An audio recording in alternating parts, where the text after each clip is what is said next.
Reliability refers to the consistency of a measure or test.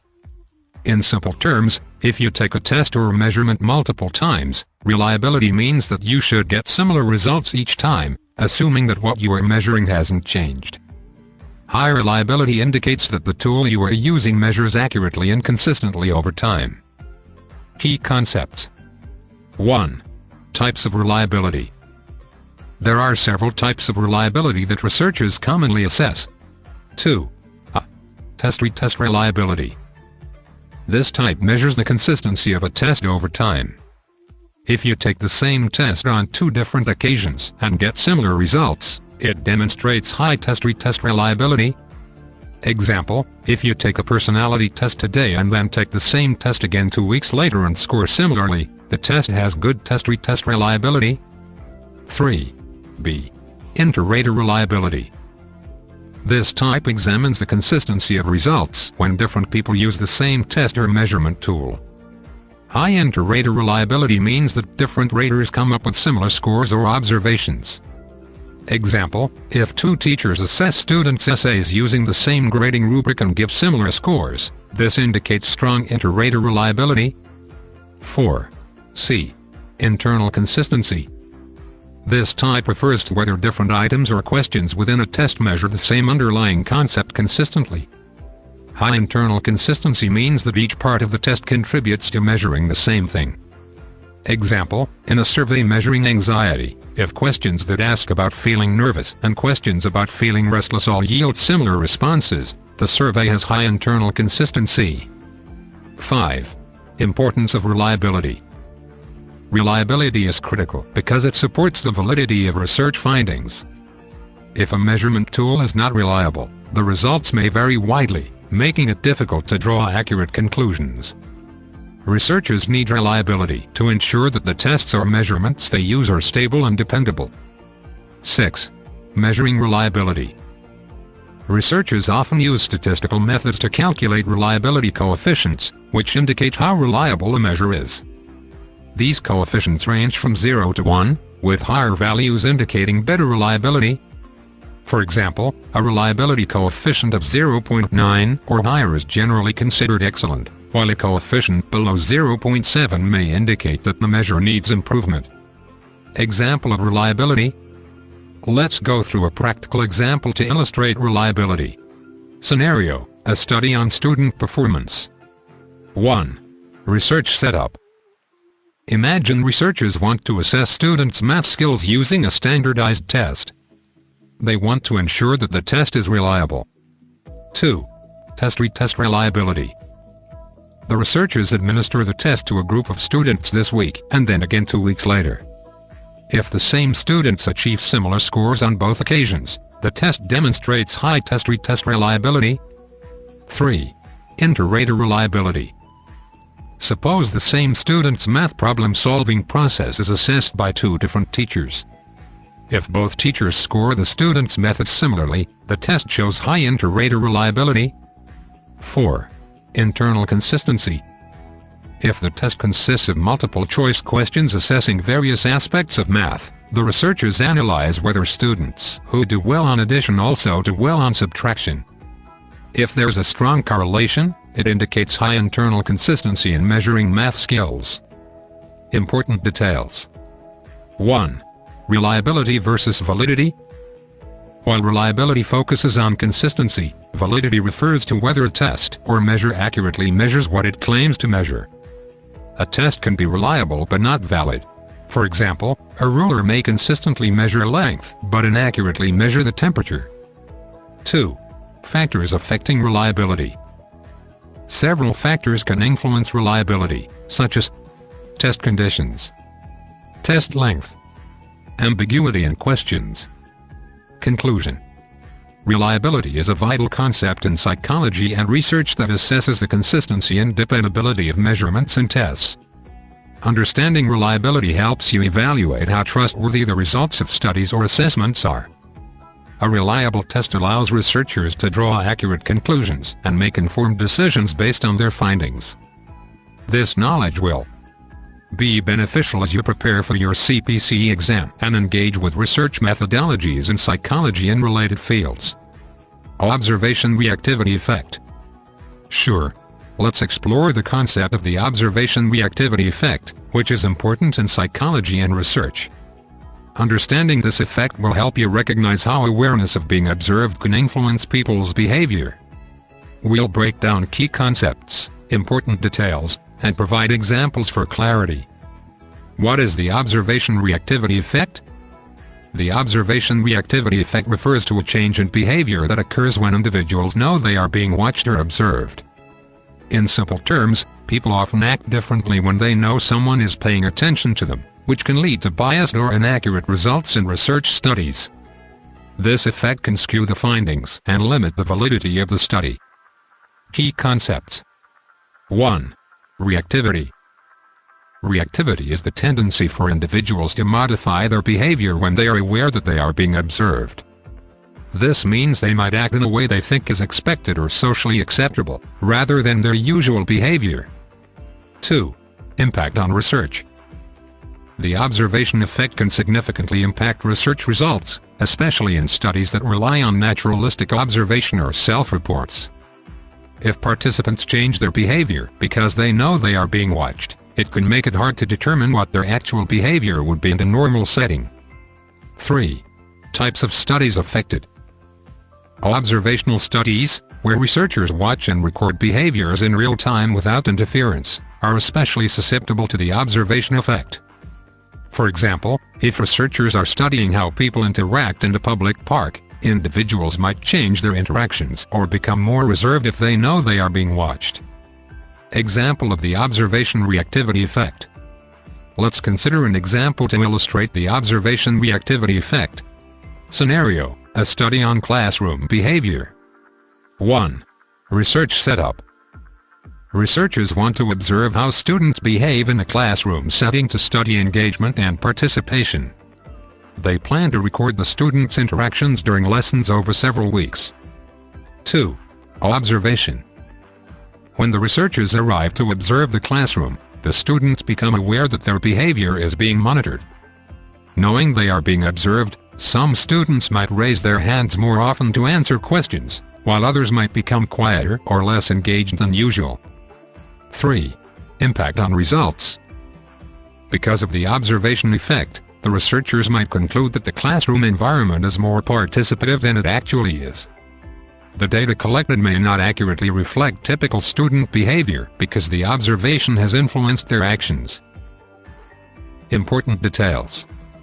1. Reducing the observation effect.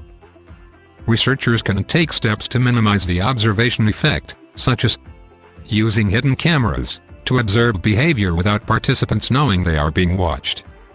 Natural settings, conducting observations in environments where the individuals naturally behave, like cafes or parks, without announcing that the researchers are observing them. Familiarizing participants, allowing participants to become comfortable with the observer or the recording device before starting the actual observation. This may help reduce anxiety or self-consciousness. 2. Ethical considerations. While reducing the observation effect is important, researchers must also consider the ethics of observation. It's essential to ensure participants are informed and consent to being observed, especially in settings where privacy is important. 3. Broader applications. The observation reactivity effect is relevant not only in research but also in everyday life. For instance, people might change their behavior in public when they think they are being watched, like in a job interview or during a presentation. Conclusion. The observation reactivity effect highlights how awareness of being observed can influence behavior, leading to potential bias in research findings. Understanding this effect is important for researchers to design studies that accurately reflect real-world behavior.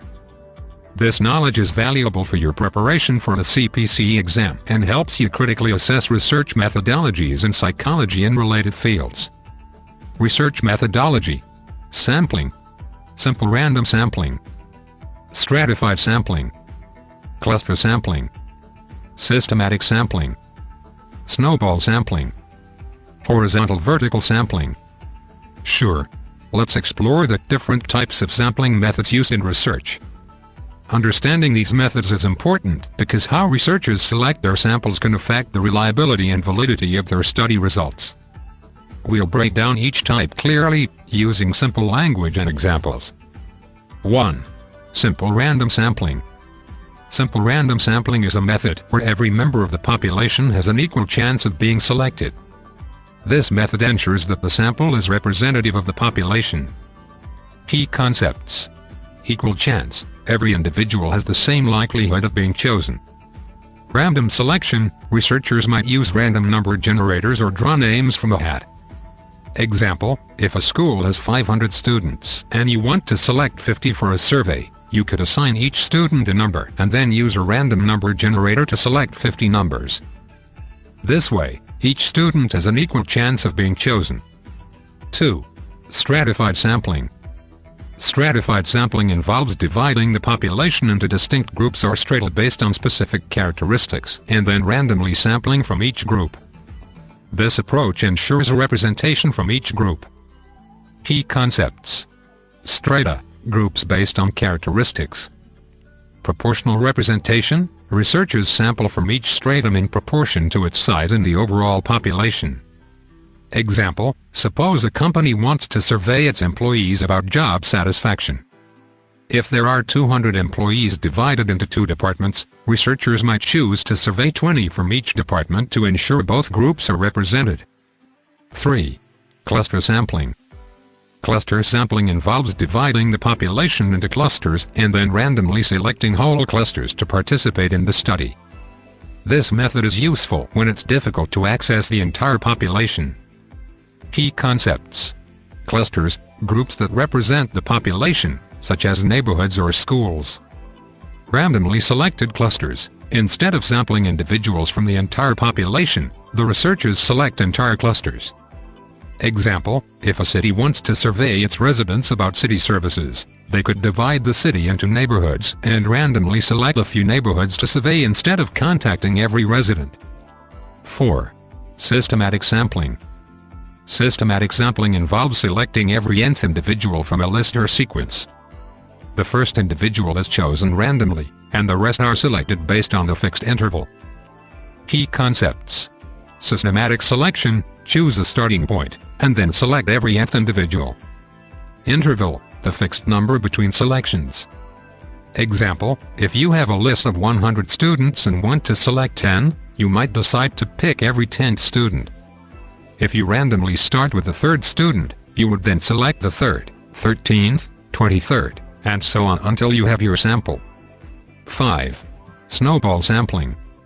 Snowball sampling is a non-probability sampling technique often used when researchers need to reach a specific population that is hard to access. In this method, existing study participants recruit new participants from their networks. Key concepts. Network-based recruitment. Participants help identify other participants. Useful for hard-to-reach populations, common in studies involving specific groups. Example, if researchers are studying the experiences of homeless individuals, they might start with one participant who then helps connect them with others. As more people are recruited, the sample snowballs in size. 6. Horizontal and vertical sampling. Horizontal sampling and vertical sampling are terms that relate to the levels at which the sample is taken within a population or organization. Horizontal sampling. This sampling method involves selecting samples across different segments or categories at the same level. Example, a researcher surveying employee opinions in a large company might select representatives from all departments to get a balanced view across the organization. Vertical sampling. This method involves selecting samples from different hierarchical levels or layers within an organization. Example, in studying managerial effectiveness, a researcher might sample lower-level employees, mid-level managers, and top executives to understand perspectives at different levels of the organization. Conclusion. Understanding the different sampling methods is crucial in research because the chosen method affects how representative the findings are of the larger population. Using appropriate sampling techniques helps ensure that research results are valid and can be generalized. Familiarizing yourself with these concepts will be beneficial for your CPC exam and your future studies in psychology and research methods. Operational definition. Sure. let's explore the concept of operational definition, which is important in research and psychology. Understanding operational definitions will help you grasp how researchers clarify and measure the concepts they are studying. We'll break down the key concepts, important details, and provide examples for clarity. What is an operational definition? An operational definition explains how a concept or variable would be measured or observed in a particular study. It provides a clear, specific way to define and quantify vague or abstract ideas so that others can understand exactly what the researcher means and how they are measuring it. Key concepts. 1. Clarity. Operational definitions make concepts clear and understandable. Instead of using vague terms, researchers specify exactly how they will measure their main variables. 2. Measurement. These definitions tell researchers and readers how to see, quantify, or evaluate the concept in a way that is consistent and repeatable. 3. Reproducibility. By using operational definitions, researchers help other scientists to replicate the study. This reliability is essential for verifying and validating research findings. Importance of operational definitions. Consistency. Operational definitions provide a standard way to measure concepts, ensuring that everyone understands and evaluates the same thing. Precision. They eliminate ambiguity, allowing researchers to focus on specific aspects of variables, which is crucial for accurate data collection and analysis. Foundation for research. They form the basis for hypothesizing and interpreting results, making findings more valid and reliable. Examples of operational definitions. Let's look at some examples to make the concept clearer. 1. Measuring stress. Vague definition. Stress levels will be assessed. Operational definition. Stress levels will be measured using the perceived stress scale, where participants rate their stress on a 10-item questionnaire that asks about feelings and thoughts during the last month. Scores will range from 0 to 40. Explanation. Here, the operational definition specifies the exact tool, the questionnaire format, and the scoring system, making it clear how stress will be assessed. 2. Defining academic performance. Vague definition. Academic performance will be evaluated. Operational definition. Academic performance will be measured by the student's GPA at the end of the semester, where the GPA is calculated from grades in all enrolled courses. Explanation. This operational definition clearly states that GPA will be used as the measure, providing transparency about how academic success is quantified. 3. Assessing happiness. Vague definition. Happiness will be measured. Operational definition. Happiness will be evaluated using the Oxford Happiness Questionnaire, which consists of 29 items that participants score on a scale from 1 to 6. Explanation. This definition specifies the exact questionnaire used and how participants will rate their feelings, making the measure of happiness concrete. Important details. 1. Role in research design. Operational definitions are essential when designing research studies, as they influence how data is collected and interpreted. Clear operational definitions ensure that researchers know what to look for and how to interpret their findings. 2. Implications for findings. The way a concept is operationally defined can affect the results and conclusions of research. Different definitions may lead to different findings, even under similar circumstances. 3. Adaptability. While operational definitions are specific, they can evolve based on new findings or insights. Researchers may refine their definitions as they gain better understanding or measurement tools. Conclusion. An operational definition is a crucial concept in research that specifies how a variable or concept will be measured and observed. It provides clarity and precision, making research results more reliable and understandable. By using operational definitions, researchers can communicate their methods clearly, allowing others to replicate studies and validate findings. This knowledge will be beneficial for your preparation for the CPC exam and your understanding of research methodologies and psychology. Replication. Sure. Let's explore the concept of replication in research, which is a vital aspect of the scientific method. Understanding replication will help you appreciate the reliability and validity of research findings. We'll break down key concepts, important details, and provide examples for better understanding. What is replication? Replication is the process of conducting a study again or repeating an experiment to see if the same results can be obtained. The main goal of replication is to verify that the original findings are reliable and not just a one-time occurrence due to chance or specific conditions. Key concepts. 1. Importance of replication. Replication is critical for establishing the credibility of research. Reliable findings should be consistent across different studies and settings. When scientists replicate research and achieve similar results, it strengthens the evidence for a theory or hypothesis. 2. Types of replication. Direct replication. This involves repeating the original study as closely as possible, using the same methods and procedures. Direct replication tests whether the original findings hold true under the same conditions. Conceptual replication. This type tests the same theory or hypothesis but uses different methods, measures, or populations. Conceptual replication helps to see if the findings are robust across various contexts. 3. Limitations. Sometimes, replicated studies may yield different results due to variations in sample size, conditions, or measurement techniques. A lack of replication can indicate that the original findings might have been influenced by biases or specific circumstances. Importance of replication. Building trust in science, replication helps confirm that findings are not due to random chance or errors. It builds trust in scientific results when multiple studies support the same conclusions. Identifying errors. Replication can uncover mistakes or biases in original research. If replication studies fail to reproduce results, it might prompt a re-evaluation of the original work. Advancing knowledge. Through replication, researchers refine theories and improve understanding.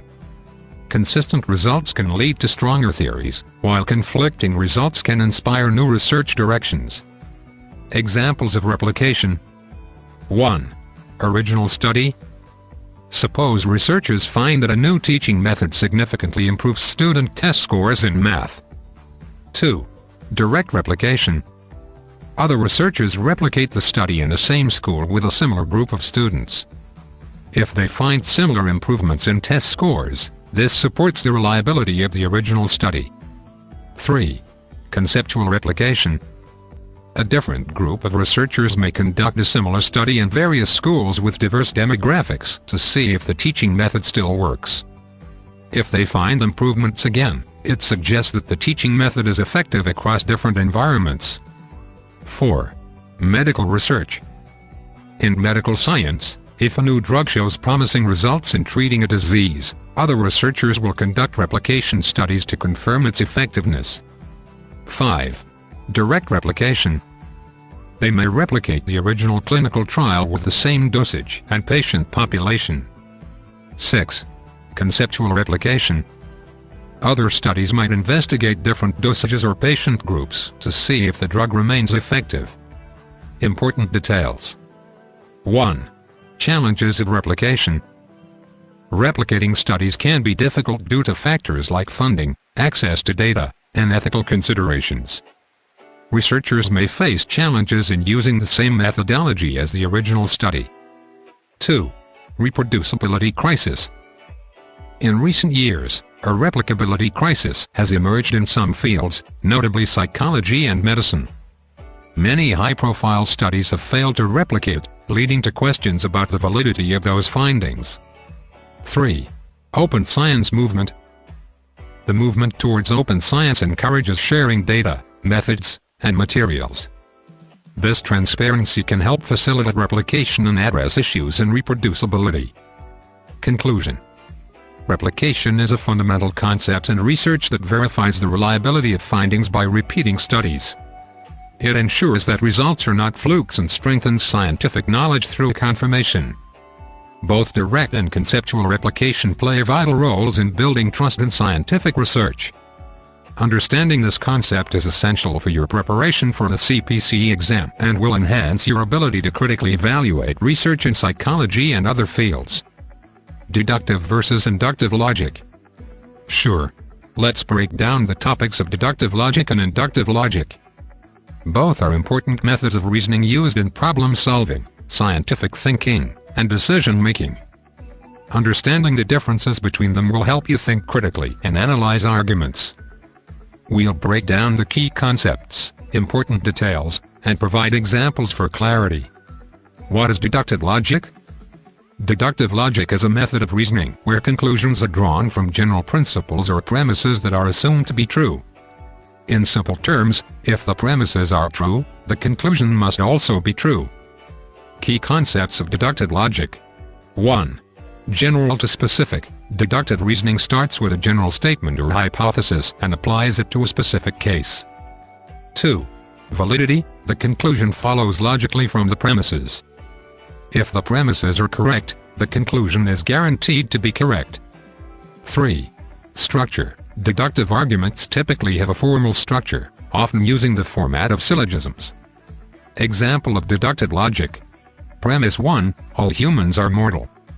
Premise 2, Socrates is a human. Conclusion, therefore, Socrates is mortal. In this example, because both premises are true, the conclusion must also be true. Deductive logic provides certainty if the premises are correct. What is inductive logic? Inductive logic is a method of reasoning that involves drawing generalized conclusions from specific observations or examples.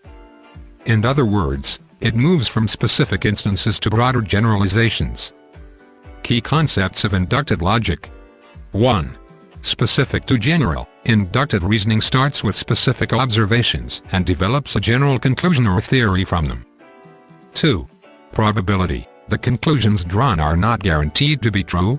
They are probable based on the evidence provided. 3. Flexibility. Inductive reasoning allows for new evidence to change or refine the conclusion. Example of inductive logic. Observation 1, the sun has risen in the east every day of my life.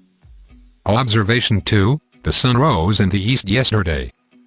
Conclusion, the sun will rise in the east tomorrow. In this example, while the conclusion seems likely based on repeated observations, it is not guaranteed. Inductive logic is based on patterns and evidence, but new evidence could potentially lead to different conclusions. Comparison of deductive and inductive logic. Inductive logic. Direction general principles to specific cases, specific observations to general conclusions. Certainty conclusions are certain if premises are true, conclusions are probable, based on evidence. Structure formal and often follows syllogistic format, less formal, variable structure. Usefulness used in mathematics, logic, and formal arguments used in scientific research, daily reasoning, and predictions. Importance of understanding both. 1. Critical thinking. Knowing the difference between the two helps in evaluating arguments, understanding scientific reasoning, and making informed decisions. 2. Problem solving. Depending on the context, different types of logic may be more appropriate for problem solving. Deductive logic can provide definite conclusions, while inductive logic can help form hypotheses based on observations. 3. Research and science. In scientific research, deductive logic can be used to test hypotheses, while inductive logic is often used to develop those hypotheses from observed data. Conclusion. Deductive logic and inductive logic are essential methods of reasoning with different approaches to drawing conclusions.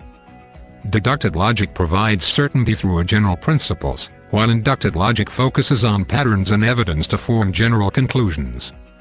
Understanding these concepts is critical for your preparation for a CPC exam, as they will enhance your ability to think critically and analyze arguments in psychology and related fields. Naturalistic research. Absolutely. Let's break down naturalistic research, which is a key method in psychology and social sciences. Understanding naturalistic research will help you appreciate how researchers study behavior in real-world settings. We'll cover key concepts, important details, and examples to make everything clear. What is naturalistic research?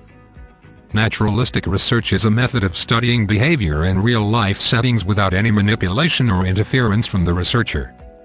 This type of research focuses on observing subjects in their natural environment, allowing researchers to gather data on how they behave in everyday situations. Key concepts. 1. Real-world context. Naturalistic research takes place in the actual environments where people live or operate, such as homes, schools, workplaces, or public places. This setting helps ensure that the behavior observed is genuine and reflective of daily life. 2. Non-intrusive observation. Researchers do not interfere with or alter the environment. Instead, they observe subjects without trying to control the situation. This means that any behaviors documented are more likely to be natural and not influenced by the presence of researchers. 3. Qualitative data. Naturalistic research often gathers qualitative data, which includes descriptions, notes, and recordings of observed behaviors. Researchers focus on understanding the context, emotions, and motivations behind behaviors rather than simply counting numbers or measuring quantities. Importance of naturalistic research. Ecological validity. One of the main strengths of naturalistic research is its high ecological validity, meaning the findings can be more easily generalized to real-life situations. Because behavior is studied in a natural context, the results are often more applicable to everyday life. Contextual understanding. Naturalistic research provides insights into how various factors in the environment interact with behavior. Understanding these dynamics can illuminate reasons behind specific behaviors or social interactions. Examples of naturalistic research. 1. Observing child behavior. A researcher might study how children interact on a playground without intervening. They would sit on a bench and watch children play, noting their interactions, emotional expressions, and problem-solving strategies. This observation could reveal important patterns about how children learn social skills. 2. Workplace dynamics. A researcher may want to understand collaboration in a corporate office. Instead of conducting interviews or surveys, they could observe teams working together in their usual environment. This allows them to gather insights about communication styles, teamwork challenges, and the overall workplace culture without influencing the interactions. 3. Animal behavior.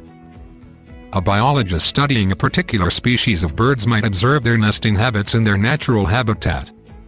By recording their behavior during different seasons, the researcher can gain insights into their feeding habits, mating rituals, and responses to environmental changes. Important details. 1. Limitations of naturalistic research. Lack of control. Since researchers do not manipulate variables, it can be difficult to identify cause and effect relationships. If a certain behavior is observed, researchers might not be able to determine why it occurred. Observer bias. The researcher's own beliefs or expectations might influence their observations or interpretations. It's essential for researchers to remain objective and aware of their biases. Time-consuming. Naturalistic research can take a lot of time, as researchers often need to spend extended periods observing behavior to capture enough data for analysis. 2. Ethical considerations. Researchers must consider the ethical implication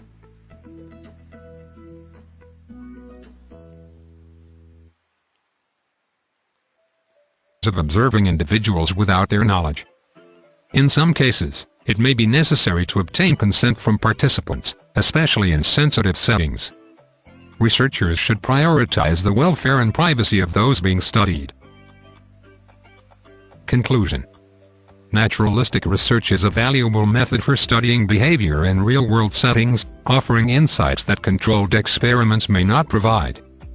By observing subjects in their natural environment without interference, researchers can gather rich, qualitative data that enhances our understanding of human and animal behavior.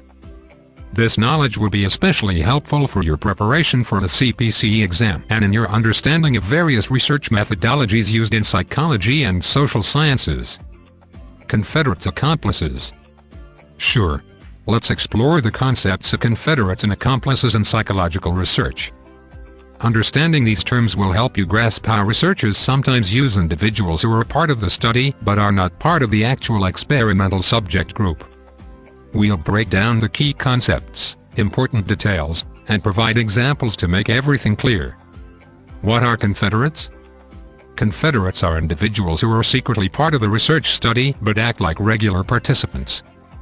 They are in on the study but do not let the actual participants know.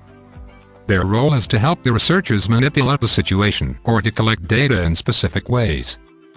Key concepts of confederates. 1. Role in research. Confederates can play various roles depending on the study. They might act as subjects, provide specific reactions, or create certain social situations that help researchers analyze behaviors and responses. 2. Deception.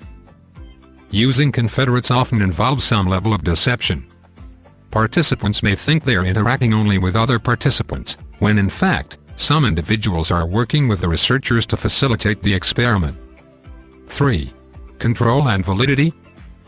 Confederates help researchers control certain variables in an experiment, allowing for more reliable results. By creating a consistent and controlled environment, researchers can better assess how participants react to different situations. Examples of confederates. 1. Social influence studies. In Solomon Asch's famous conformity experiments, confederates were used to influence participants' responses to visual tasks.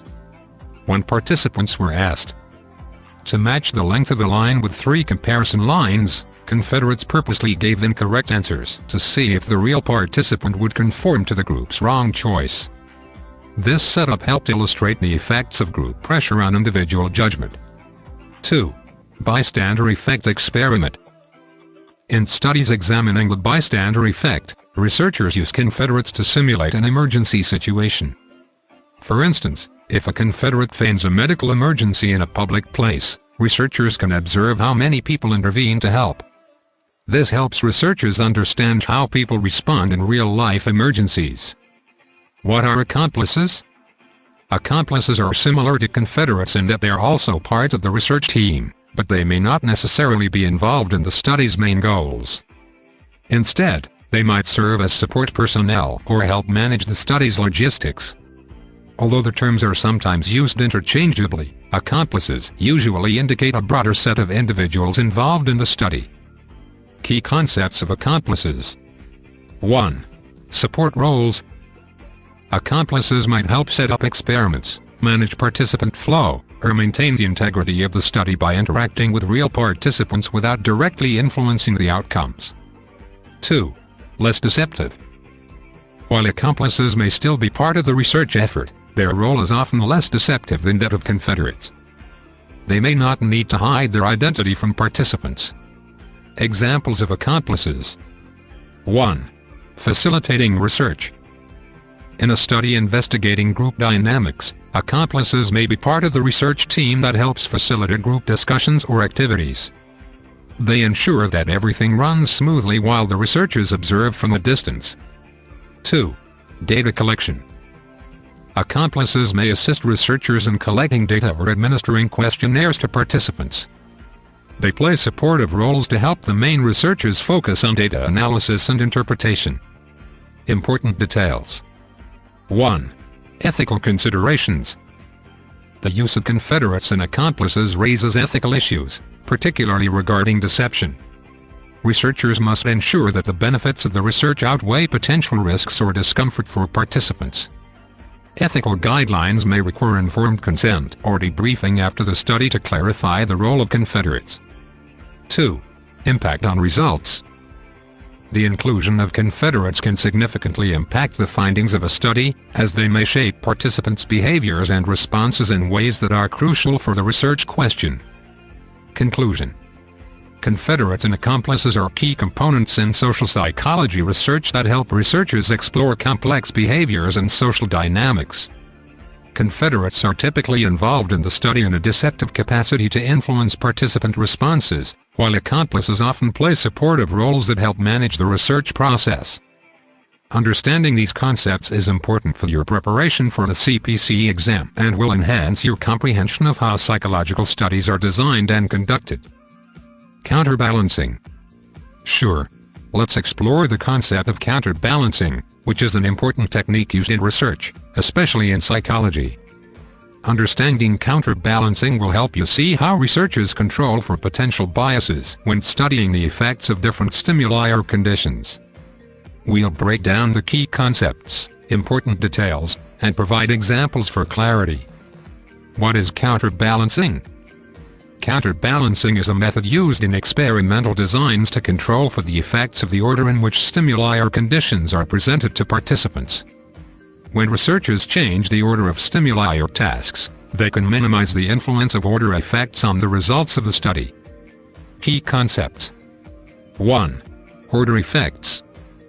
Order effects occur when the sequence in which participants experience various conditions influences their responses.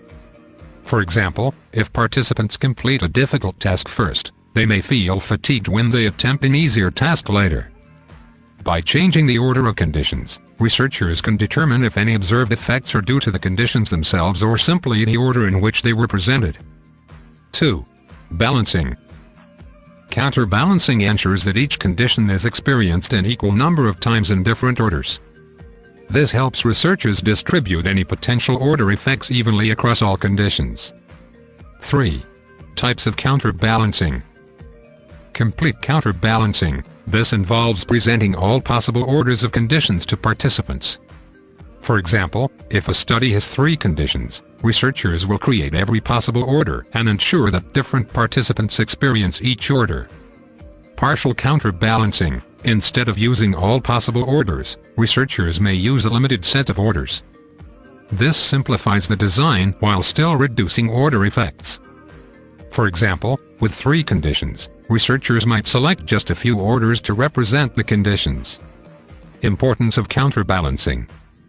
Eliminating bias. Counterbalancing helps eliminate biases that could arise if participants consistently experience conditions in the same order.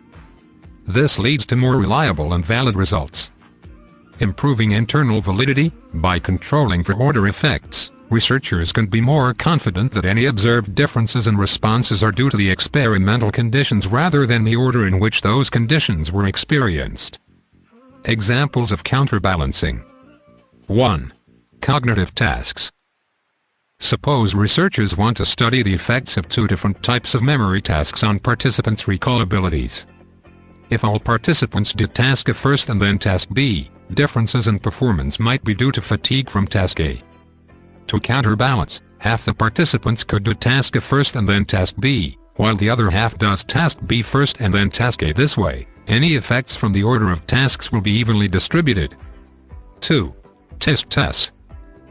In a study testing different flavors of ice cream, researchers might want to see if flavor preference changes based on the order the flavors are tasted. If all participants taste vanilla, then chocolate, they might prefer chocolate simply because it's the last one they tried. To counterbalance, some participants could taste the flavors in the order of vanilla, then chocolate, while others taste chocolate first, followed by vanilla. This ensures that preference is not simply a result of the order in which flavors are tasted. Important details. 1. Sample size. Counterbalancing may require larger sample sizes, especially with complete counterbalancing, as more participants are needed to represent all possible orders effectively. 2. Complexity. While counterbalancing is an effective technique, it can make experimental design more complex, especially as the number of conditions increases. The more conditions there are, the more orders need to be created. 3. Analysis. Researchers must carefully analyze data to account for any effects of order that may still be present, even with counterbalancing. This helps ensure that the conclusions drawn from the research are accurate. Conclusion. Counterbalancing is a critical technique in research that helps control for order effects when presenting stimuli or conditions. By changing the order in which tasks or conditions are experienced, researchers can eliminate biases and improve the validity of their findings. Understanding counterbalancing will be valuable for your preparation for the CPC exam and in your comprehension of experimental design in psychology and other fields. Multiple treatment interference. Sure. Let's explore the concept of multiple treatment interference in research. Understanding this topic is important because it helps you see how different treatments or conditions can affect each other and influence the results of a study. We'll break down key concepts, important details, and provide examples for clarity. What is multiple treatment interference? Multiple treatment interference occurs when participants in a research study experience more than one treatment or condition, and the effect of one treatment impacts the effectiveness or reaction to another treatment. This interference can make it difficult to determine how each treatment independently affects the outcome. Key concepts. 1. Independent effects. In an ideal study, each treatment should produce an independent effect on the participants. However, when participants are exposed to multiple treatments, the results from one treatment may be influenced by the others, making it hard to figure out which treatment is responsible for specific outcomes. 2. Confounding variables. Multiple treatment interference can lead to confounding variables, where the influence of one treatment confuses or masks the effects of another. This can affect the validity of the study results. 3. Order and recency effects. When participants receive multiple treatments in a certain order, the timing can also play a role. For example, if a participant first experiences a strong treatment and then a milder one, they might only rate the milder treatment less favorably due to their prior experience. Importance of understanding multiple treatment interference. Validity of results. Recognizing and controlling for multiple treatment interference is essential for ensuring that the results of a study accurately reflect the true effects of each individual treatment. If interference is not accounted for, conclusions drawn from the study may be misleading. Study design. Researchers need to carefully plan their studies to minimize the chances of multiple treatment interference. This includes considerations of how treatments are administered and the timing of each treatment. Examples of multiple treatment interference. 1. Medication trials. Imagine a study testing the effects of two different medications for anxiety. If participants take both medications in the same study without a proper washout period, the effects of one medication could interfere with the other. For example, if medication A reduces anxiety significantly and participants take medication B shortly after, it may become difficult to assess the effectiveness of medication B since its effects could be influenced by medication A. 2. Psychological interventions. In a study comparing two therapeutic approaches for depression, if participants engage in both therapies simultaneously, their experiences might blend together. This could lead to confusion about which approach is truly beneficial. If a participant feels better after experiencing both therapies, it is unclear which one, if either, was responsible for the improvement. 3. Educational programs. Consider an educational research study that tests two different teaching methods in the same classroom. If some students learn using method X for a certain period and then switch to method Y, their performance might be affected not only by the new method but also by how well they learned using the previous one. This makes it challenging to determine the effectiveness of each method. Important details. 1. Strategies to mitigate interference. Researchers can use several strategies to control for multiple treatment interference.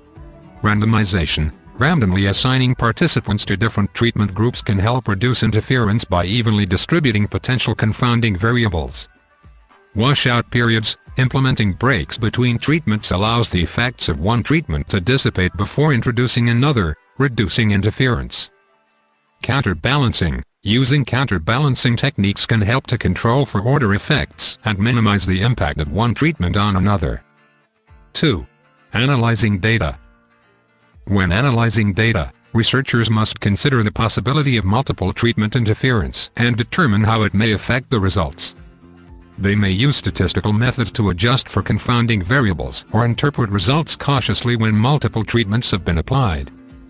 Conclusion. Multiple treatment interference is an important concept in research that highlights the complications that arise when participants receive more than one treatment or condition. Understanding this interference helps researchers design better studies and draw more accurate conclusions about the effects of each treatment. Being aware of multiple treatment interference is essential for your preparation for the CPC exam and will enhance your understanding of experimental design in psychology and other fields. Case study. Sure. Let's explore the concept of a case study, which is a research method often used in psychology and other social sciences. Understanding this topic is important because case studies can provide rich, detailed insights into individual behaviors, experiences, and conditions. We'll break down the key concepts, important details, and provide examples for clarity. What is a case study? A case study refers to an in-depth examination of a single individual, group, or situation. The N represents the number of participants in the study, and in this case, 1 indicates that the focus is on just one subject. This method is used to gather detailed qualitative data that may help researchers understand complex issues. Key concepts. 1. Intensive exploration. Case studies allow researchers to conduct an exhaustive analysis of one particular case. This can involve collecting various types of data, such as interviews, observations, documents, and other relevant information. 2. Qualitative data. Case studies typically focus on qualitative data, which includes non-numerical information that helps researchers understand the subject's thoughts, feelings, behaviors, and experiences. 3. Contextual understanding. Since case studies provide rich details about the context in which something occurs, they can help researchers understand the factors that might influence behavior or outcomes. 4. Exploratory research. Case studies are often used for exploratory research, especially when a topic is not well understood or when researchers want to investigate a unique or rare phenomenon. Importance of case studies. Depth of insight. By focusing on one case, researchers can gain deep insights into the complexities of human behavior or experiences that might be missed in larger studies. Theory development. Case studies can help develop new theories or refine existing ones by providing detailed examples of how theories play out in real life. Real-world application. Findings from case studies can inform practical applications, interventions, or therapies based on individual needs and circumstances. Examples of case studies. 1. Psychological disorders. A famous example of a case study is the story of Phineas Gage, a railroad worker who survived a severe brain injury when an iron rod accidentally went through his skull. Before the accident, he was known to be responsible and sociable, but afterward, his personality changed dramatically. Researchers studied his case to learn about the relationship between brain function and personality, contributing to our understanding of the impact of brain injuries on behavior. 2. Rare medical conditions. A researcher may conduct a case study on a patient with a rare disease. By documenting the patient's symptoms, treatment, and response over time, the researcher can provide valuable insights into the condition, which may help inform future medical practices or research on similar cases. 3. Therapeutic interventions. A therapist might conduct a case study on one client undergoing cognitive behavioral therapy for anxiety. By tracking the client's progress, detailing their experiences in therapy, and noting the techniques that work best, the therapist can better understand how CBT affects individuals and refine their approach for future clients. Important details. 1. Limitations. While case studies provide in-depth insights, they also have limitations. Generalizability. Findings from a single case may not be applicable to other individuals or situations. This means that researchers must be careful about making broad conclusions based on one case. Bias. The researcher's subjectivity may influence the interpretation of data, as personal feelings or beliefs can affect how information is analyzed. 2. Ethical considerations. Researchers conducting case studies should consider ethical issues, such as informed consent and confidentiality. Participants must understand the study's purpose and agree to share their experiences. 3. Complementary to other methods. Case studies are often used alongside other research methods. Combining qualitative case studies with quantitative research can lead to a more comprehensive understanding of a topic. Conclusion. A case study is a valuable research method that allows for deep exploration of a single individual, group, or situation. This approach provides rich qualitative data and contextual insights, helping researchers understand complex behaviors and conditions. While case studies have limitations, they play a crucial role in theory development and real-world application. Understanding this method will be beneficial for your preparation for the CPC exam and will enhance your comprehension of research methodologies used in psychology and social sciences. Sources of information and research. ERIC. Sure. Let's explore ERIC, which is an important resource for students, educators, and researchers in the field of education. Understanding what ERIC is and how it works will help you access valuable educational materials and research. We'll break down key concepts, important details, and provide examples for better understanding. What is ERIC? ERIC is a comprehensive online database that provides access to a wide range of education-related literature, including journals, research reports, conference papers, and other educational resources. It was established to help improve education by making research and information available to educators, researchers, and the public. Key concepts. 1. Purpose. ERIC's main goal is to provide a platform for accessing high-quality educational research and resources. It serves as a key source of information for people who want to improve teaching methods, educational policies, and learning outcomes. 2. Types of materials. ERIC includes various types of materials, such as peer-reviewed journals, articles that have been evaluated by experts in education before publication, research reports, detailed studies that present findings from educational research, conference papers, presentations or papers discussed at educational conferences, dissertations and theses, in-depth research projects completed as part of graduate studies. 3. Accessibility. ERIC provides free access to many of its resources, making it easier for anyone interested in education to find relevant information. However, some materials may link to publishers' websites where a subscription or payment is required. Importance of ERIC. Resource for educators. ERIC is a valuable tool for teachers and administrators seeking evidence-based practices, teaching strategies, and information about educational innovations. Supports research. Researchers can use ERIC to find comprehensive literature on specific topics in education and to stay updated on recent studies and developments in the field. Informs policy. Policymakers and advocates can draw on the research available through ERIC to make informed decisions about education policies and reforms. How to use ERIC. 1. Searching the database. Users can search ERIC by keywords related to their topics of interest. This makes it easy to find specific studies, articles, or reports on subjects like teaching methods, student achievement, or educational technology. 2. Refining searches. ERIC allows users to refine their searches by various criteria, such as publication date, audience, or type of publication. This helps narrow down the search results to find the most relevant resources.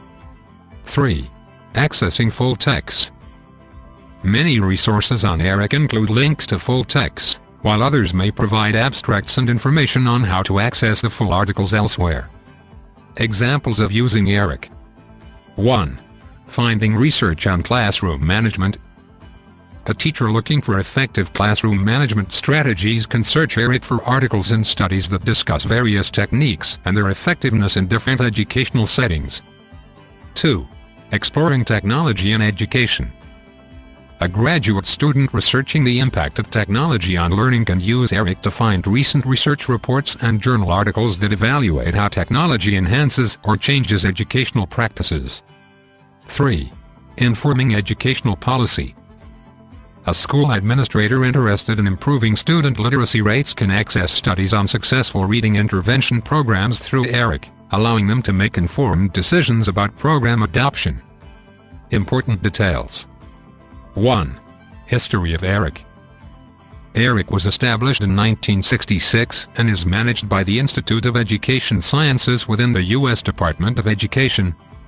Over the years, it has evolved to include a vast array of educational resources.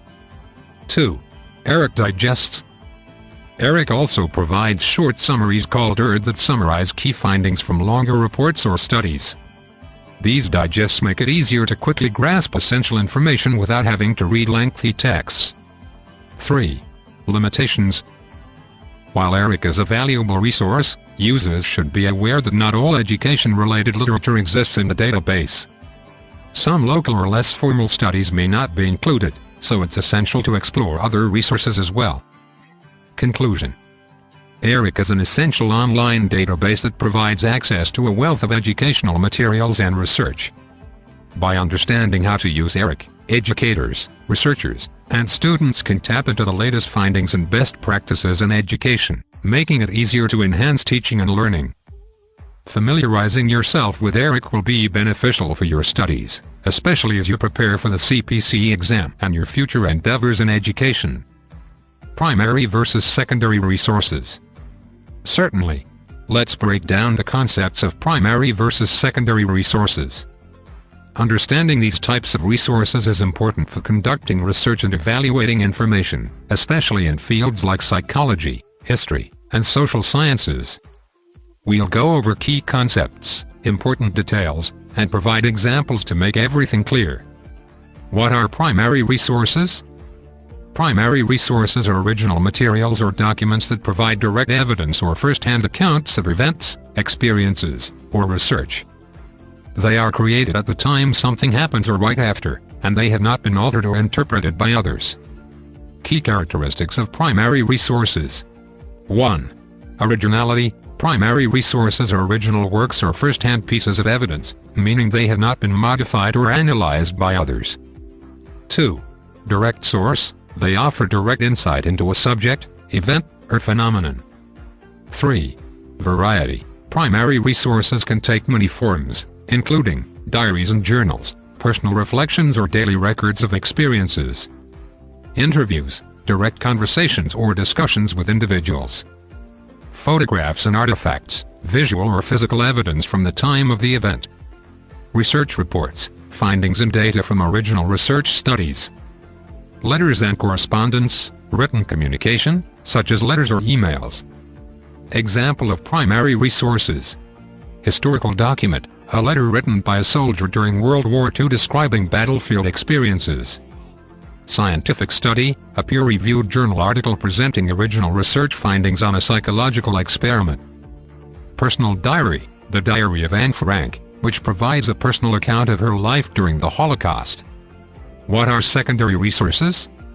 Secondary resources are analyses, interpretations, or summaries of primary resources. They discuss, evaluate, or comment on primary materials, providing second-hand accounts of information. Secondary resources help to contextualize or analyze the original material. Key characteristics of secondary resources. 1. Interpretative. Secondary resources interpret or analyze primary data rather than presenting it directly. 2. Contextualization. They provide background information, critique, or summaries of primary resources, helping readers understand the significance of the primary materials. 3. Types of secondary resources. These can include textbooks, books that summarize and explain theories, research, or historical events. Review articles. Articles that summarize findings from multiple research studies in a particular area. Biographies, accounts of a person's life written by someone else. Documentaries, films that explore events and people through analysis and narration, often using primary resources for content. Example of secondary resources. Textbook, a psychology textbook providing an overview of theories and research on anxiety disorders. Biography, a book about the life of Martin Luther King Jr. that includes interpretations and insights based on primary sources like speeches and letters. Review article, an article summarizing various studies on the effects of social media on mental health, drawing upon several primary research articles. Importance of understanding primary versus secondary resources. 1. Research. When conducting research, knowing the difference between primary and secondary resources helps you assess the reliability and originality of the information you're using. 2. Critical thinking. Understanding how resources relate to each other enables you to think critically about the material and its context. 3. Depth of knowledge. Engaging with primary sources can provide a deeper understanding of a topic, while secondary sources help you gain broader insights and historical context. Summary of differences. Conclusion. The distinction between primary and secondary resources is crucial for understanding research and information gathering. Primary resources provide original insights and first-hand accounts, while secondary resources offer analyses and interpretations of those original materials. Recognizing the differences between these two types of resources will improve your research skills and critical thinking, especially as you prepare for the CPC exam and your future studies in psychology and related fields. SPSS. Sure. Let's explore SPSS, a powerful software application used in statistical analysis for various fields, especially in social sciences like psychology, sociology, and education. Understanding SPSS will help you analyze research data effectively. We'll break down key concepts, important details, and provide examples for clarity. What is SPSS? SPSS is a software program used for statistical analysis. It allows researchers to input, manipulate, and analyze data efficiently. SPSS is widely used in social sciences, health research, marketing, and many other fields that require data analysis. Key concepts. 1. Data management. SPSS helps in managing and organizing data. You can input data from surveys, experiments, or other sources and arrange it in a way that makes it easy to analyze. 2. Statistical analysis. With SPSS, you can perform a variety of statistical analyses, such as descriptive statistics. These include measures like averages, medians, and standard deviations, which summarize the basic features of the data. Inferential statistics. Techniques like t-tests, ANOVA, regression analysis, and chi-square tests help you make predictions or inferences about a population based on sample data.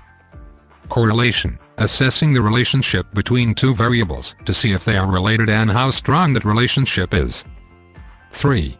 User-friendly interface. SPSS has a graphical user interface, making it accessible for users who may not be familiar with programming. Users can perform complex analysis